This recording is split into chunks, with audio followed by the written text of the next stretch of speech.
د اسلامي امارت واکمنۍ د کونړ پر سیند ستر بند جوړوي. بشپړ جزئیات په ویډیو کې وګورئ.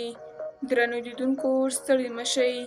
کله چې یو ولس له خوبه راویښ شي نو سیندونه بندوي، غرونه نښلوي او د خپل برخلیک لیکل پیلوي. نن افغانستان هغې ورځ ته رسېدلی چې خپلې اوبه، شتمنۍ او خپل پت خپله تضمینوي.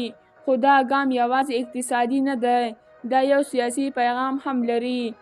یو زورور پیغام، هغه هم ګاونډي پاکستان ته.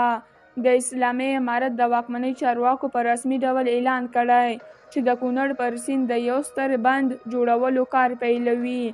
دا بند به سلګونه میګاواټه برېښنا تولید کړي، زرګونه جریبه ځمکه به خړوبه کړي او د سیلابونو مخه به ونیسي. دا سیمه د مهمو اوبو سرچینه بلل کېږي. د نوموړې واکمنۍ چارواکي وایي چې دا د افغانستان مشروع حق دی، خو پاکستانیو چارواکو دا ګام ګواښ بللی. پاکستان چې له ډېرو کلونو راهیسې د افغانستان د اوبو څخه ګټه اخیسته، اوس له دغه ګام څخه اندېښنه لري. خو د یادې واکمنۍ چارواکي وایي نور د افغانانو اوبه د افغان ولس لپاره دي، نه د نورو لپاره.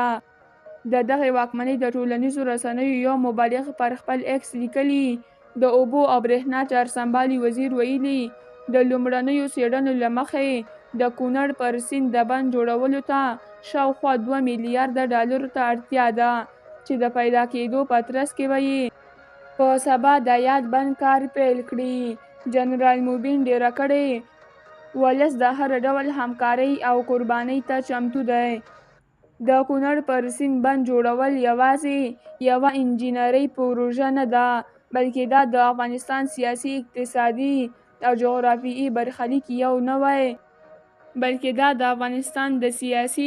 اقتصادي او جغرافیایي برخلیک یو نوی پړاو دی.